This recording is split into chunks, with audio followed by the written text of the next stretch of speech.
Hello दोस्तों, स्वागत है आपका हमारे यूट्यूब चैनल स्टडी डायलॉग्स में। आज के सेशन में हम लोग एनसीईआरटी को बहुत ही आसान भाषा में और अपनी लाइफ से जोड़ते हुए पढ़ेंगे। ये जो एनसीईआरटी है ये हमारे एग्ज़ाम के लिए बहुत ज़्यादा इंपॉर्टेंट है, क्योंकि सभी एग्ज़ाम में एनसीईआरटी से बहुत सारे क्वेश्चन बनते हैं। और हम लोग क्या गलती करते हैं कि हम लोग इसी एनसीईआरटी को इग्नोर कर देते हैं। हम ये समझते हैं कि ये तो स्कूल की किताबें हैं, इतनी ज़्यादा इंपॉर्टेंट नहीं है, लेकिन हमारे एग्ज़ाम को पास करने के लिए एनसीईआरटी बहुत ज़्यादा बड़ी भूमिका निभाती है। और मैं आपको एक बात और बता दूं कि जब भी किसी पेपर की, किसी भी एग्ज़ाम की आंसर की आती है ना, तो सही आंसर एनसीईआरटी का ही माना जाता है। आप चाहे कोई सी भी किताब, बड़ी से बड़ी किताब, कोई भी सोर्स लेके चले जाएं, लेकिन जो भी कमीशन है वो आपका सोर्स नहीं मानेगी, वो केवल एनसीईआरटी को ही मानेगी। तो यहाँ पर हमारे इस चैनल पर हमारा प्रयास है कि हम लोग आप सबको बहुत ही कम समय में एकदम कंपाइल करके एनसीईआरटी को आसान भाषा में डिटेल में पढ़ा दें, एकदम उसका निचोड़ आपको पढ़ा दें। ठीक है, बहुत ही छोटा छोटा पढ़ा दें और निचोड़ आपको पढ़ा दें, निचोड़ दें। एनसीईआरटी का जो भी इंपॉर्टेंट चीज़ है ना, सारी आपको पढ़ा दें इसमें। ठीक है, ये हमारी एनसीईआरटी की सीरीज़ है जहाँ पर कि हम लोग एनसीईआरटी का निचोड़ आपको पढ़ा रहे हैं, डिटेल में पढ़ा रहे हैं, जो कि इंपॉर्टेंट क्वेश्चन आपके लिए बनते हैं। और एनसीईआरटी की हम लोगों ने एमसीक्यू से भी कवर करवा रखा है। हमारी वो भी सीरीज़ है, वो उन बच्चों के लिए है जिन बच्चों को रिवीजन करनी है या फिर उनके पेपर बहुत ज़्यादा पास में है, उनको डिटेल में एनसीईआरटी पढ़ने का टाइम नहीं है। तो आप उस सीरीज़ को ज्वाइन कर सकते हैं, वहाँ से आपको बहुत ज़्यादा आपको फ़ायदा होगा, क्योंकि एनसीईआरटी को हमने एमसीक्यू से कवर कर रखा है। तो ये हमारा छोटा सा प्रयास है, आप सभी हमारा साथ दें इस प्रयास में, हमें सपोर्ट करें, हमारे चैनल को सब्सक्राइब करें, लाइक करें एंड शेयर करें। चलो स्टार्ट करते हैं। ये हमारा एनसीईआरटी को हमने स्टार्ट करा है ज्योग्राफी से। ये हमारा तीसरा चैप्टर है। यहाँ पर अपने चैनल पे हम लोग बच्चों को हिंदी और इंग्लिश मीडियम दोनों में पढ़ाते हैं। तो तीसरा 2 चैप्टर हम लोग पहले ही कवर करवा चुके हैं, जिन्होंने नहीं देखा है वो जाके देख सकते हैं। तो ये 3rd चैप्टर है हमारा। तीसरा चैप्टर क्या है कि पृथ्वी की गतियाँ, तो या फिर उसको अगर इंग्लिश में बोलें तो वो है मोशंस ऑफ द अर्थ, कि अर्थ की क्या गति है, क्या गतियाँ हैं। ठीक है, अब यहाँ पर क्या है, पहला आपको पता होगा कि जो हमारी अर्थ है, जो हमारी पृथ्वी है, उसके 2 मोशन होते हैं। कौन कौन से मोशन होता है? मोशन मतलब कि गतियाँ। एक होता है उसका घूर्णन और एक होता है उसका परिक्रमण। घूर्णन का मतलब हो गया रोटेशन, ठीक है, रोटेशन। और परिक्रमण का मतलब हो गया रिवॉल्यूशन। अब रोटेशन का मतलब क्या हुआ कि जब पृथ्वी अपनी धुरी पर, अपनी एक्सिस पर खुद ही घूम रही है। ठीक है, अपनी एक्सिस पर घूमे जा रही है। इस एग्जांपल अगर हम लाइफ में लें तो जैसे लट्टू होता है, आप सबने देखा होगा लट्टू होगा, ये लट्टू होता है, इस तरीके का लट्टू होता है। तो लट्टू जो होता है ऐसे घूमता है, घूमता रहता है, एक ही अपनी धुरी पे घूमता रहता है। तो उसको हम बोलेंगे रोटेशन। अब हुई बात रिवॉल्यूशन की। तो रिवॉल्यूशन में क्या होता है कि जब पृथ्वी, जो हमारी जो अर्थ है, वो सूर्य के मतलब कि सूरज के चक्कर लगाए, ठीक है, उसके चक्कर लगा, कभी यहाँ कभी यहाँ कभी यहाँ करते करते सूरज के चक्कर लगाए, तो उसको हम बोलते हैं रिवॉल्यूशन या फिर परिक्रमण बोलते हैं। एग्जाम्पल लेते हैं लट्टू का। आपने देखा होगा लट्टू घूमता है, अपनी ही दूरी पर घूम रहा है, तो हो गया रोटेशन मतलब कि घूर्णन। अब लट्टू यहाँ से यहाँ पर आया, घूमते घूमते ऐसे करते यहाँ पर आता है, घूमता रहता है, यहाँ पे आता है, फिर यहाँ आता है, ठीक है, तो यहाँ पर आता है, फिर घूमते यहाँ पर पहुँचता है, यहाँ पे, फिर यहाँ पे पहुँचता है। तो इस तरीके से लट्टू ये जो घूम रहा है, यहाँ से वहाँ, तो ये हो गया हमारा रिवॉल्यूशन बोलो या फिर परिक्रमण बोलो। तो हमने इसको आसान भाषा में अपने जीवन से जोड़ते हुए इसको पढ़ लिया। चलिए अब आगे देखते हैं। यही चीज़ यहाँ पे बोली गई है, परिक्रमण और घूर्णन आपको मैंने समझा दिया है। अब यहाँ पर क्या बोला है कि पृथ्वी का अक्ष एक काल्पनिक रेखा है, ठीक है। अब इसके कक्षीय सतह से पृथ्वी जो है वो 66.5 कोण बनाती है, ठीक है। अब यहाँ पे हम देख लेते हैं, ये देखो, जैसे ये अर्थ है हमारी, पृथ्वी है।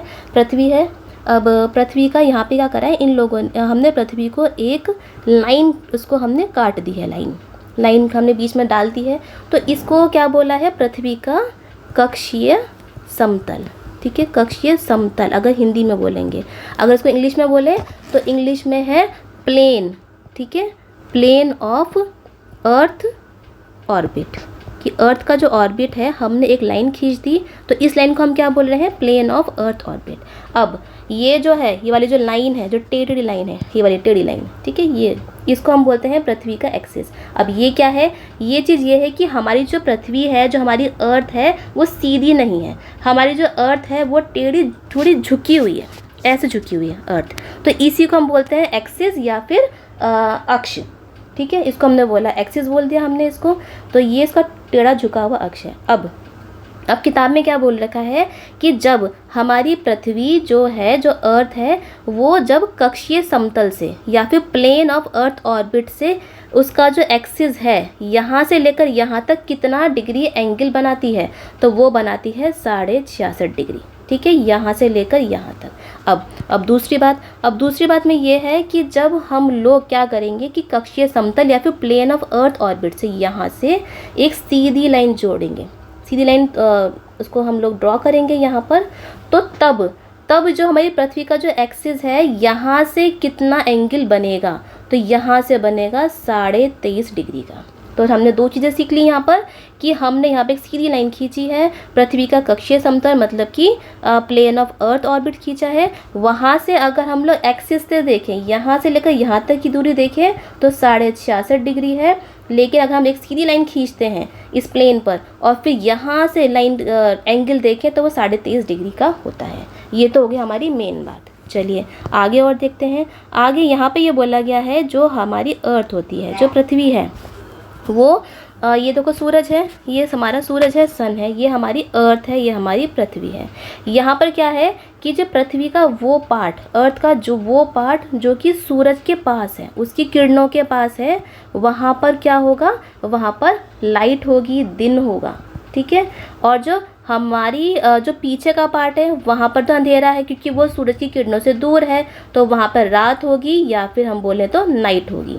अब इसी चीज़ को डिवाइड जो करती है लाइन, इसी चीज़ को जो लाइन जो डिवाइड करती है, ठीक है, उसको हम बोलते हैं यहाँ पे लिखा भी है प्रदीप्त, ठीक है, प्रदीप्तीय वृत्त, या फिर बोले तो सर्कल ऑफ इल्यूमिनेशन, इंग्लिश में बोले तो सर्कल ऑफ इल्यूमिनेशन, ठीक है, सर्कल ऑफ इल्यूमिनेशन हो गया। तो ऐसी लाइन जो कि दिन और रात या फिर को अलग करती है उसको हम बोलते हैं सर्कल ऑफ इल्यूमिनेशन। अब हमारी धरती पर, हमारी पृथ्वी पर जो दिन और रात होते हैं, दिन और रात जो होते हैं वो धरती के घूमने की मतलब कि घूर्णन मतलब कि रोटेशन की वजह से होते हैं। अब देखो दिन और रात क्या होता है कि 24 घंटे का दिन होता है। आप सबको पता है कि एक दिन कितने घंटे का होता है, 24 घंटे का दिन होता है। तो पहले अब हम लोग बैठे हैं, रात होती है, फिर सुबह होती है, फिर दोपहर होती है, शाम होती है, फिर दोबारा रात हो जाती है, तो उसी को हम बोलते हैं एक दिन। अब इसी 24 घंटे में जो हमारी पृथ्वी है वो एक रोटेशन पूरा करती है अपने एक्सिस की, अपने घूर्णन की ओर, ठीक है, अपने एक्सिस की तरफ करती है। यहाँ पर इस में करते करते यहाँ पे जो वो घूमती है वो 24 घंटे में एक चक्कर काटती है अपना। अब इसी को क्या बोलते हैं, इसको एक दिन, पृथ्वी के एक दिन को हम बोलते हैं अर्थ डे, मतलब कि पृथ्वी का एक दिन, या फिर बोलेंगे तो पृथ्वी दिन बोलेंगे। तो एक दिन कितने घंटे का हुआ, 24 घंटे का हुआ। यही चीज़ यहीं पर लिखी हुई है, हर जगह लिखी हुई है। ये देखो ये चीज़ लिखा हुआ है यहाँ पे कि लगभग जो एक दिन होता है वो 24 घंटे का समय होता है। पृथ्वी अपने अक्ष पर चक्कर पूरा करने में लगभग 24 घंटे का समय लेती है, और घूर्णन के समय काल को पृथ्वी का दिन कहा जाता है, और यह है पृथ्वी का दैनिक गति है। तो चलिए इसको थोड़ा सा हम लोग इंग्लिश में देख लेते हैं, थोड़ा वर्ड इंग्लिश में देख लेते हैं। हमने इंग्लिश में क्या पढ़ा, रोटेशन पढ़ लिया। रोटेशन क्या है कि पृथ्वी का अपने ही एक्सिस पर घूमना, ठीक है, अपने ही एक्सिस पर घूमना, जैसे कि लट्टू घूमता है, गोल गोल गोल घूम रहा है, उसको हमने बोला रोटेशन। और रिवॉल्यूशन का मतलब क्या है, जब पृथ्वी सूरज के चक्कर काट रही है तो वो हो गया हमारा रिवॉल्यूशन।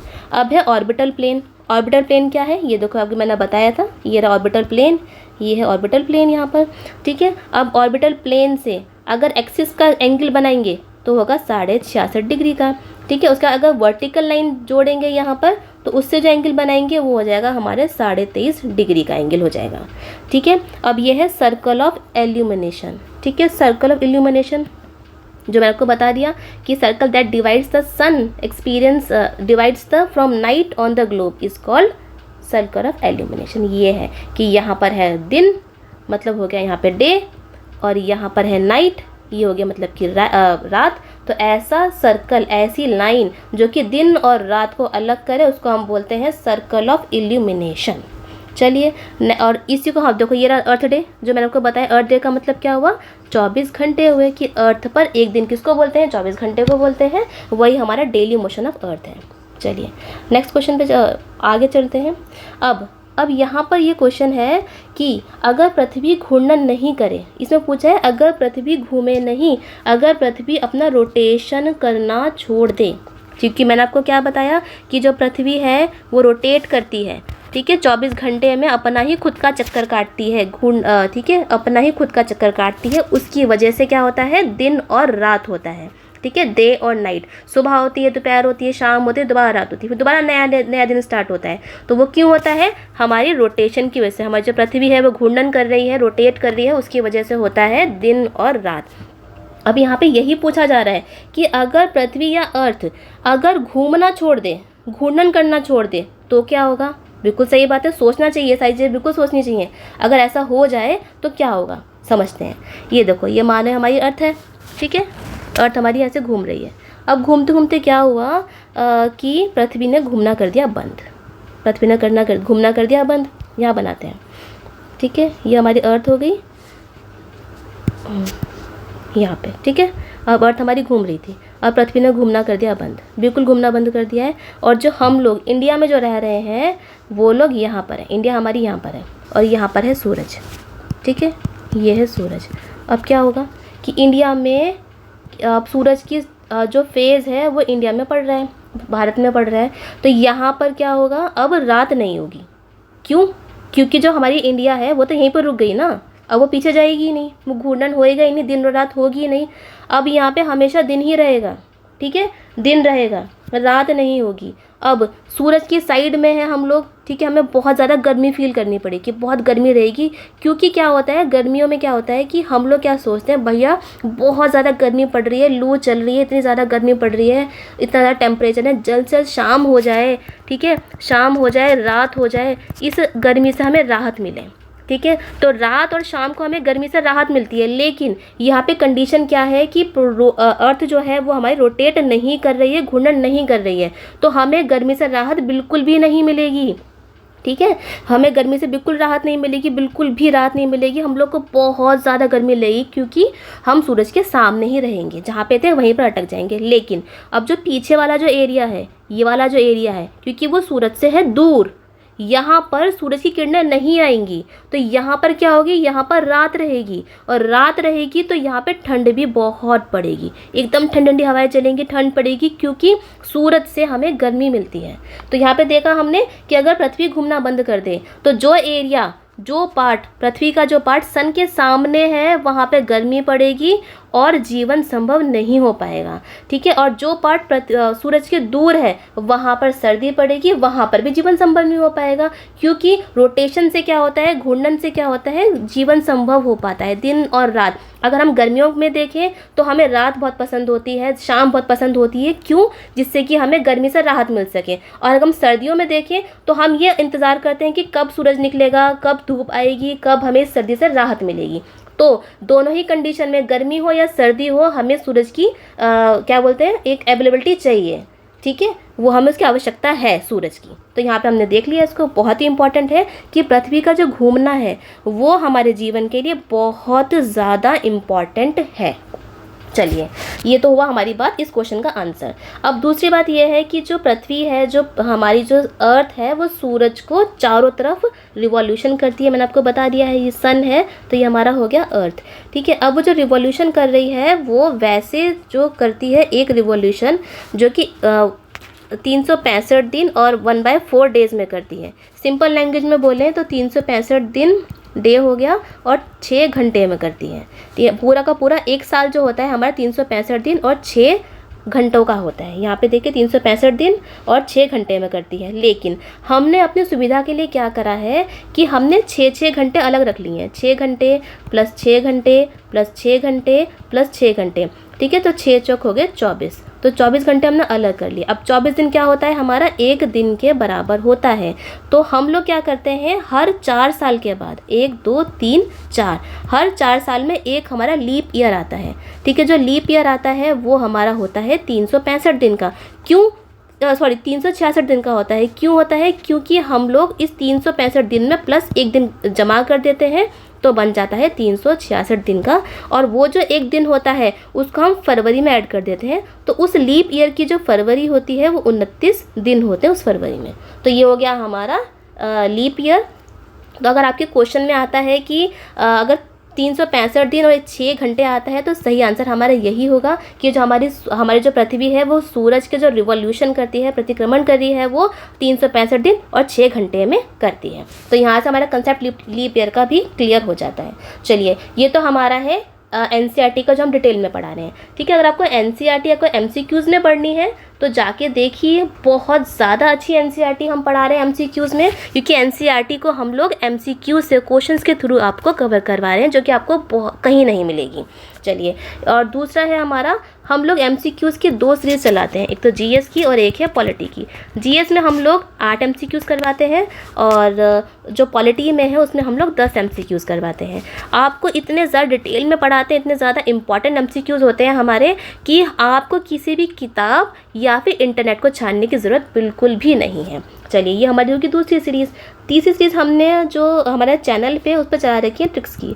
अब जो ट्रिक्स हैं वो इस तरीके के ट्रिक्स हैं जहाँ पर कि हम लोग आपको रेगुलर 5 एमसीक्यू ट्रिक्स से कवर करवाते हैं। अब वो एमसीक्यूज़ पेपर में आ चुके हैं लेकिन बच्चे उनको भूल जाते हैं, तो हम उसको उन ट्रिक्स से कवर करवाते हैं। जैसे कि हमने पढ़ा है, ट्रिक्स से पढ़ा है, कुछ हमने बहुत सारी चीज़ें ट्रिक्स से भी याद करी हैं, हमने कंसेप्ट से भी याद करा है, साथ में कुछ ट्रिक्स से भी याद करी हैं। और ट्रिक्स से याद करने का अच्छा चीज़ ये होती है कि आपके 100% मार्क्स आते हैं, अब आप देखते ही लगा देते हैं। तो हमारी जो ट्रिक्स हैं 5 एमसीक्यूज़ वाली, वो इतनी ज़्यादा अच्छी हैं कि आपको कहीं और नहीं मिलेंगी, क्योंकि वो ट्रिक्स हमने खुद बनाई हैं जो हम आपको बता रहे हैं। अब चौथा है हमारा सीरीज़ करंट अफेयर का, जहाँ पे कि हम लोग आपके लिए मंथली मैगजीन लेकर आते हैं। मार्च के हम लोग अभी लेकर आएंगे, जनवरी फरवरी के हम आपके लिए निकाल चुके हैं। अब 5वां वो है कि अगर बच्चे मेंस की तैयारी कर रहे हैं, किसी पेपर की मेंस की तैयारी, किसी पीसीएस की मेंस की तैयारी कर रहे हैं, तो हम आपको रेगुलर बेसिस पे उसके इंपॉर्टेंट टॉपिक्स भी करवाते हैं। चलिए, और साथ में हम लोग रेगुलर आपको कम्युनिटी पर, अपने चैनल की कम्युनिटी पर रेगुलर क्वेश्चंस डालते हैं, जिससे कि आप लोग प्रैक्टिस कर सकें। क्योंकि अगर प्रैक्टिस अपने यहीं पर कर लेंगे, चैनल पर कर लेंगे, तो पेपर में जाके आप उसको गलत नहीं कर आएंगे, बल्कि अपना मार्क्स ही लेकर आएंगे। क्योंकि एक एक मार्क्स भी हमारे नौकरी पाने के लिए बहुत ज़्यादा इंपॉर्टेंट हो गया है, क्योंकि कंपटीशन इतना ज़्यादा बढ़ गया है ना कि उसको ख़त्म करने के लिए हमें कभी ट्रिक्स से पढ़ना पड़ेगा, कभी एनसीईआरटी पढ़नी पड़ेगी, कभी एमसीक्यूज़ पढ़ना पड़ेगा, करंट अफेयर करना पड़ेगा। तो जो भी माल है, जो भी अच्छी चीज़ें हैं, ठीक है, जो भी आपको पास कराने में जो हेल्प करेगी, वो आपको हमारे चैनल पर ज़रूर मिल जाएंगी। इसलिए चैनल पर जाइए और चैनल को सब्सक्राइब ज़रूर करिए और शेयर भी करिए। चलिए, यहाँ पे हमने पढ़ लिया था कि लीप ईयर के बाद में पढ़ लिया था। अब हम लोग क्या करते हैं, आगे चलते हैं। आगे देखो, यहीं पर सेम चीज़ वही लिखी है कि 6 घंटे मिलाकर करते हैं तो एक 24 घंटे के बराबर हो जाता है, और 29 दिन का 1 फरवरी का जो माह है वो हमारा हो जाता है। इसको 366 दिन में हो जाता है, तो उसको हम बोलते हैं लीप ईयर बोलते हैं। ठीक है, लीप वर्ष बोलते हैं। अब इम्पॉर्टेंट बात यह है कि जो हमारी पृथ्वी है, मैंने आपको ये तो बता दिया कि जो हमारी अर्थ है वो सूरज की ओर चक्कर काटती है। अब लेकिन जब वो चक्कर काट रही है, वो किसी न किसी डायरेक्शन में या फिर किसी न किसी शेप में तो काट रही होगी ना, तो उस शेप में जो वो काटती है, तो उस शेप को बोलते हैं हम इलिप्टिकल शेप। इलिप्टिकल शेप का मतलब है कि जो सर्कल नहीं है, ऐसे इस शेप में काटती, इस तरीके से वो चलती है। और हिंदी में बोलेंगे तो जो पृथ्वी है वो दीर्घ वृत्ताकार पथ पर सूर्य के चारों ओर चक्कर काटती है। बहुत ज़्यादा इम्पॉर्टेंट है ये पॉइंट है हमारा, दीर्घ वृत्ताकार। अब इसमें क्या होता है कि जो हमारी पृथ्वी है, मैंने आपको बताया है, जो हमारी अर्थ है वो एक साइड में झुकी हुई है। अब ठीक है, अपनी दूरी पर, अपने एक्सिस पर झुकी हुई है। इसी की वजह से क्या होता है, जब वो रिवॉल्यूशन करती है, सूरज का रिवॉल्यूशन करती है, उसी की वजह से हमारे सीज़न चेंज होते हैं। अब जैसे कि हम लोग मार्च में बैठे हैं, उससे पहले हम लोग दिसंबर में थे, फरवरी में थे, हम लोग विंटर से, मतलब कि सर्दियों से अब हम लोग गर्मियों की साइड जा रहे हैं। अब वो क्यों जा रहे हैं, वो हम जा रहे हैं क्योंकि हमारी जो अर्थ है वो रिवॉल्यूशन कर रही है। सूरज का, उसकी वजह से हमें एक ही वर्ष में, एक ही साल में हमें गर्मी दिखती है, सर्दी दिखती है, वसंत दिखता है और शरद ऋतु हमें दिखती हैं। और इन्हीं सभी में हमारे त्यौहार भी बने हुए हैं। ठीक है, ऋतुओं में परिवर्तन सूर्य के चारों ओर पृथ्वी की स्थिति के परिवर्तन के कारण होता है। ये वही बात बोली गई है जो आपको मैं समझा चुकी हूँ। चलिए आगे देखते हैं। आगे यही चीज़ सारी इंग्लिश में लिखी है। ये देखिए यहाँ पे लिखा है रिवॉल्यूशन के बारे में लिखा है, 365 1/4 डेज़ के बारे में लिखा है। वही बात है, सेम चीज़ है जो आपको मैं पहले समझा चुकी हूँ। दूसरी बात, यहाँ पर ये भी लिखा है कि एंशिएंट इंडियन एस्ट्रोनॉमर, देखो आर्यभट्ट जी थे। एंशिएंट मतलब कि पुराने, बहुत पुराने इंडियन खगोल शास्त्री थे, प्राचीन भारतीय खगोल शास्त्री थे।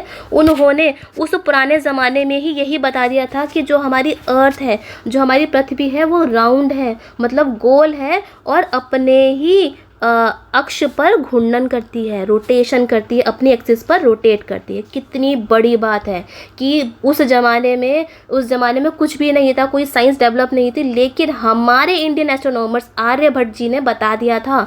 जो बड़े बड़े साइंटिस्ट, फॉरेन के साइंटिस्ट नहीं बता पाए थे, उन लोगों ने पहले बता दिया था कि हमारी जो अर्थ है वो राउंड है और अपनी एक्सिस पर घूमती है। बहुत ज़्यादा इम्पॉर्टेंट क्वेश्चन है।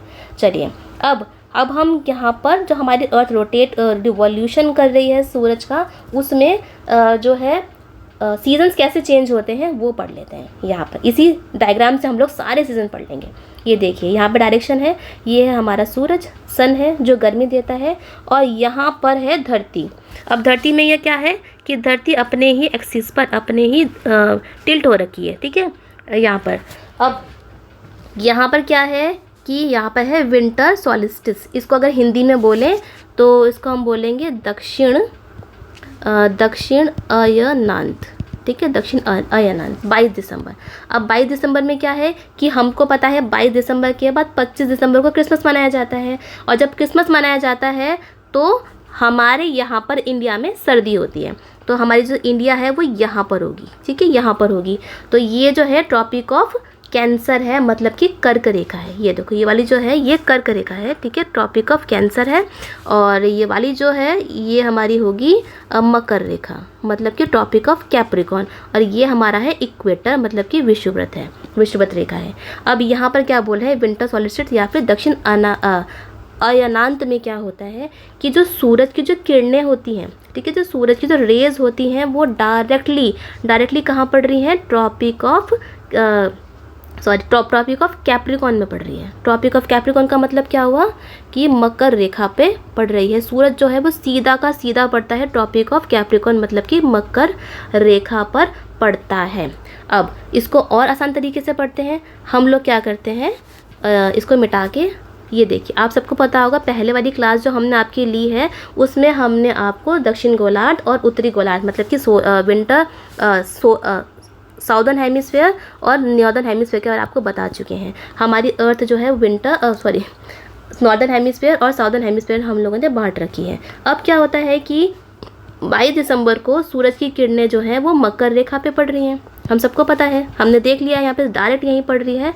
और इसी की वजह से जो दक्षिणी गोलार्ध है हमारा, ठीक है, मतलब कि साउदर्न हेमिस्फेयर का ज़्यादातर हिस्सा जो है वो सूरज की किरणों को ज़्यादा रिसीव करता है। सन रेज जो है वो डायरेक्टली यहाँ पे पड़ती हैं। इसीलिए 22 दिसंबर को ऑस्ट्रेलिया में, ठीक है, ऑस्ट्रेलिया में 22 दिसंबर को गर्मी होती है। ठीक है, समर होती है, देखो गर्मी होती है यहाँ पे साउदर्न हेमिस्फेयर में। अब हमारी इंडिया यहाँ पर थी, अब देखो यहाँ पर देखो तो यहाँ पर ज़्यादातर कितना सारा पार्ट है नॉर्दर्न हेमिस्फेयर का, मतलब कि उत्तरी गोलार्ध का इतना सारा पार्ट जो है वो सूरज से दूर है। यहाँ पे ठंड पड़ रही है, यहाँ पे विंटर पड़ रही है, इसीलिए 22 दिसंबर को नॉर्दर्न हेमिस्फेयर में क्या पड़ेगा, सर्दी पड़ेगी। ठीक है, ये बहुत ज़्यादा इम्पॉर्टेंट है। अब इम्पॉर्टेंट बात एक और आपको मैं बता दूँ। अब जैसे कि हम लोग क्या देखते हैं, विंटर देखते हैं। ठीक है, विंटर के बाद मतलब कि सर्दी के बाद क्या आता है, सर्दी के बाद आता है स्प्रिंग। अब हम लोग मार्च में हैं, हम लोग स्प्रिंग का मतलब क्या, वसंत ऋतु। ठीक है, स्प्रिंग का मतलब क्या, वसंत ऋतु आती है। अब स्प्रिंग के बाद क्या आता है, समर, मतलब कि गर्मी आएंगी। और इस गर्मी के बाद आता है ऑटम का मतलब क्या हो गया, शीत ऋतु, शरद ऋतु। ठीक है, ऑटम का मतलब हो गया शरद ऋतु। तो ये होती है एक तरीके से जो है कंटिन्यूटी होती है हमारी सीजन्स की। तो यहाँ पे हमने ये पढ़ लिया कि विंटर सॉलिस्टिट्स इंपॉर्टेंट हमने क्या पढ़ा, जो सूरज की जो किरणें हैं 22 दिसंबर को वो डायरेक्टली कहाँ पड़ती है, ट्रॉपिक ऑफ कैप्रिकॉर्न मतलब कि मकर रेखा पर पड़ती है। इसीलिए जो साउदर्न हेमिस्फीयर होता है वहाँ पे गर्मी होती है और उत्तरी गोलार्ध में हमेशा सर्दी पाई जाती है। अब हम आगे चलते हैं, क्योंकि अब 22 दिसंबर के बाद अब धरती अब यहाँ पर आई, फिर यहाँ पर आई, फिर यहाँ पर आई, ठीक है, फिर वो यहाँ पर आ गई। अब जैसे ही धरती यहाँ पर आई, ठीक है, तो वहाँ पे हुआ 21 मार्च। अब देखो 21 मार्च अभी अभी क्या है, तो हम लोगों ने क्या करा, दिसंबर से यहाँ पे हम लोग आ गए 21 मार्च में। अब यहाँ पर क्या हुआ है, यहाँ पर हुआ है जो सूरज की जो किरणें हैं, सूरज की जो रेज हैं वो डायरेक्टली कहाँ पड़ रही हैं, इक्वेटर पे पड़ रही हैं। इक्वेटर का मतलब क्या हुआ, विषुवत रेखा पे पड़ रही हैं। अब इसकी वजह से क्या हुआ कि हर जगह सेम बराबर पड़ रही हैं। ऐसा कुछ नहीं कि कहीं पर छोटे हिस्से में पड़ रही हैं, कहीं बड़े हिस्से में पड़ रही हैं, ऐसा कुछ भी नहीं है। तो यहाँ पे बराबर पड़ रही हैं। इसीलिए इस चीज़ को हम क्या बोलते हैं, इक्विनॉक्स बोलते हैं। और अगर हिंदी में बोलें तो इक्विनॉक्स को हम बोलते हैं विषुव, ठीक है, विषुव बोलते हैं। और इसीलिए इक्वेटर इसमें 21 मार्च को 12 घंटे का दिन होता है और 12 घंटे की ही रात होती है, बराबर होता है, सब कुछ दिन और रात बराबर होते हैं। अब और आगे चलते हैं, और आगे चलेंगे, ऐसे जाएंगे ऐसे जाएंगे ऐसे जाएंगे, और यहाँ से जाएगी। अब वो इस पोजीशन पर आ गई। अब यहाँ पर क्या हुआ है, ये हुआ है हमारा समर सॉलिस्टिट। अब इसको अगर हम हिंदी में बोलें तो हिंदी में है ये उत्तर अयनांत, ठीक है, उत्तर अयनांत हो गया। अब ये होता है 21 जून को। 21 जून को इंडिया हमारी यहाँ पर है, ठीक है, 21 जून को हमारी इंडिया यहाँ पर है। तो यहाँ पे जो सूरज की जो किरणें हैं वो डायरेक्टली ट्रॉपिक ऑफ कैंसर पर पड़ रही हैं, ठीक है, ट्रॉपिक ऑफ कैंसर बोल लो या फिर कर्क रेखा पर पड़ रही हैं। तो यहाँ पे बहुत ज़्यादा गर्मी होती है। अब देखो यहाँ पे अगर हम खींच के देखते हैं, एक लाइन खींचे तो ये आपको सबको दिख रहा होगा कि यहाँ पे देखो इतना सारा हिस्सा, इतना बड़ा हिस्सा जो हमारे नॉर्दर्न हेमिस्फीयर या फिर उत्तरी गोलार्ध बोलो, वो पूरा का पूरा सूरज की चपेट में है, ठीक है। और जो साउदर्न हेमिस्फीयर है, पीछे वाला जो एरिया है, वो सूरज से बहुत दूर है।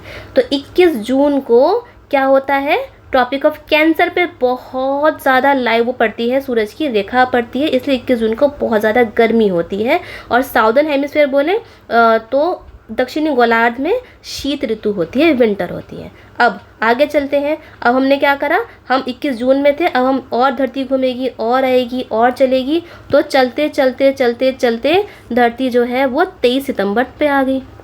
अब दोबारा यहाँ पर क्या हुआ कि जो सूरज की जो किरणें हैं अब वो डायरेक्टली दोबारा साल में 2 बार, दूसरी बार सूरज की किरणें इक्वेटर या बोले तो विषुवत बोले वहाँ पे डायरेक्ट पड़ रही हैं। तो इसलिए दिन और रात बराबर हो गए। इसी चीज़ को हम बोलते हैं इक्विनॉक्स। और अगर हिंदी में बोले तो हम इसको बोलते हैं विषुव, ठीक है। अब यहाँ पर फिर और चलते हैं, धरती और चली और घूमी। तो जहाँ से हम सर्दियों पे चले थे तो वापस हम लोग वहाँ पर आ गए। अब और आपको बता देते हैं एक चीज़, ये देखो यहाँ पर क्या है, विंटर, नॉर्दर्न हेमिस्फीयर में है विंटर, और समर में क्या है, साउदर्न हेमिस्फीयर में है समर। अब यहाँ पर हम ऑस्ट्रेलिया और इंडिया लेके चलते हैं, ठीक है। हमने सोचा कि इंडिया में है विंटर, इंडिया में है सर्दी।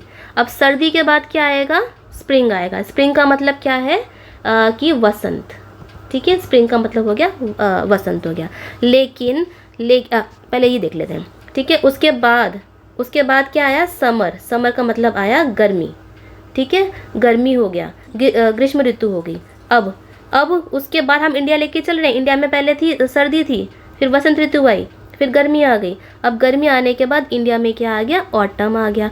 ऑटम का मतलब हो गया शरद ऋतु, शरद ऋतु आ गई। अब दोबारा क्या हुआ, इंडिया में दोबारा सर्दी आ गई। चलिए अब हम लेके चलते हैं ऑस्ट्रेलिया को, क्योंकि ऑस्ट्रेलिया जो है वो दक्षिणी गोलार्ध में पड़ता है और साउदर्न हेमिस्फीयर में पड़ता है। अब 22 दिसंबर को ऑस्ट्रेलिया में है समर, गर्मी है। अब धरती हमारी चली और आगे चली। समर के बाद क्या होता है, ऑटम आता है, ठीक है, सिंपल सी बात है, समर के बाद हमेशा शरद ऋतु ही आती है। अब ऑस्ट्रेलिया में 21 जून को क्या होगा, ऑटम होगा। अब और चलते हैं और चलते हैं। अब उसके बाद शरद के बाद आएगा विंटर, 21 मार्च को, ठीक है, 21 मार्च को ऑस्ट्रेलिया में होगा ऑटम मतलब कि शरद। अब और चलते हैं, अब आई 21 जून की बारी। अब ऑस्ट्रेलिया में शरद ऋतु के बाद हमेशा, ऑटम के बाद हमेशा विंटर आती है। तो ऑस्ट्रेलिया में क्या हुआ, विंटर आ गया। अब विंटर के बाद और चले और चले और चले, तो चलने के बाद आया 23 सितंबर। 23 सितंबर। अब विंटर के बाद यहाँ पे क्या आएगा, ऑस्ट्रेलिया में आएगा स्प्रिंग, मतलब कि वसंत। ठीक है, अब उसके बाद दोबारा वो जहाँ से चले थे वहीं पर हम लोग वापस आ गए। ये हो गया हमारी दूसरी बात। अब तीसरी बात एक और बता दूँ, एक और है इसके अंदर कि जब भी विंटर सॉलिस्टिस या फिर क्या बोलते हैं उसको बोलते हैं दक्षिण अयनांत। वहाँ पर क्या होता है कि जब भी 22 दिसंबर होता है तो जो हमारा उत्तरी गोलार्ध है उसमें जो पोल्स बने होते हैं हमारे यहाँ पर, ठीक है, यहाँ पर ये पूरे के पूरे सूरज से दूर हैं, तो यहाँ पर 6 महीने के लिए क्या हो जाता है, रात हो जाती है। ठीक है, अब जो साउदर्न पोल है हमारा, साउथ पोल है, यहाँ पर 6 महीने के लिए क्या होता है, यहाँ पर होता है दिन।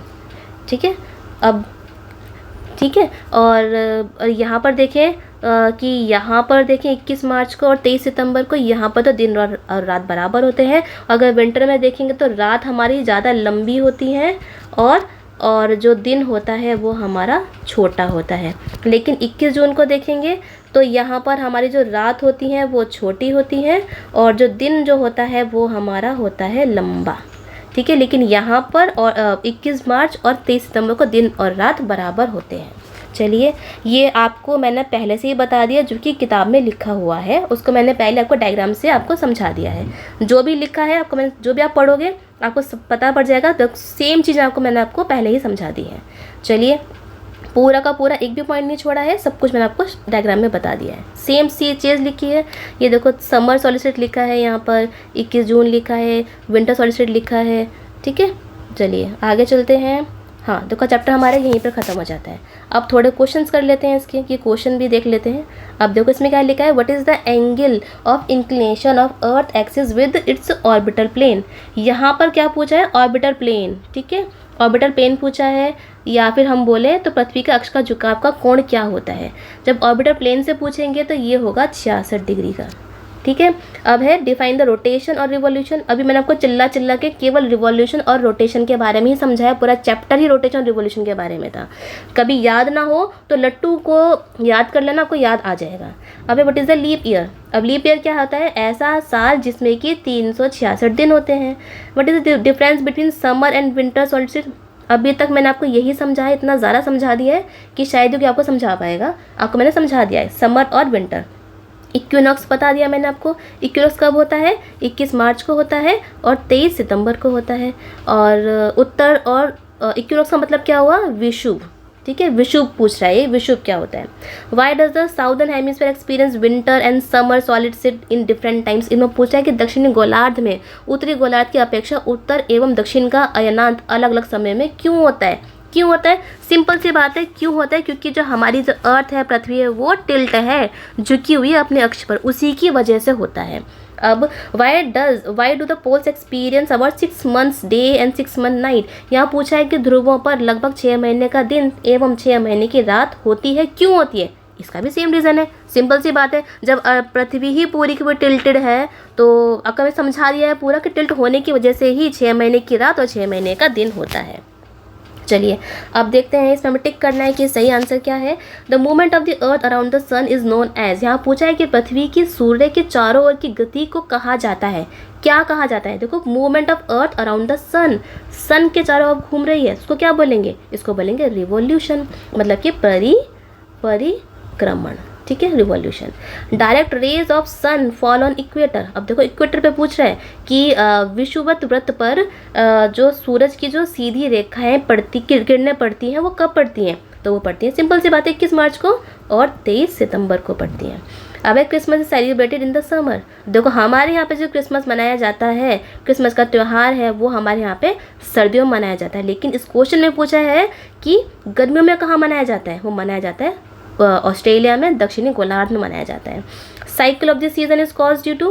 अभी मैंने आपको जो भी डायग्राम से पढ़ाया है वो हमने सीजन ही पढ़ा है, मतलब कि ऋतुएं ही पढ़ी हैं कि ऋतु में परिवर्तन होता है, किसकी वजह से होता है, रिवॉल्यूशन की वजह से होता है, मतलब कि परिक्रमण की वजह से होता है। चलिए फिर द ब्लैंक्स भर लेते हैं आप कि लीप ईयर हैज़, इसमें पूछा है कि एक लीप वर्ष में कितने दिन होते हैं, तो वो होते हैं हमारे 366। Daily motion of the earth is, कि जो अर्थ को जो डेली मोशन करता है हम उसको क्या बोलते हैं, उसको हम बोलते हैं रोटेशन, या फिर उसको हम बोलेंगे घूर्णन। ठीक है, उसको बोलेंगे घूर्णन। अर्थ ट्रेवल्स अराउंड द सन इन, वो पूछे कौन से ऑर्बिट में करता है, तो वो करता है इलिप्टिकल ऑर्बिट में करता है। ठीक है, sun rays fall vertically on the tropic of 21 जून को पूछा है कि जो हमारा जो सूरज होता है 21 जून को सूरज की किरणें सीधी कहाँ पड़ती हैं, वो पड़ती हैं कर्क रेखा पर या फिर ट्रॉपिक ऑफ कैंसर पर 21 जून पर।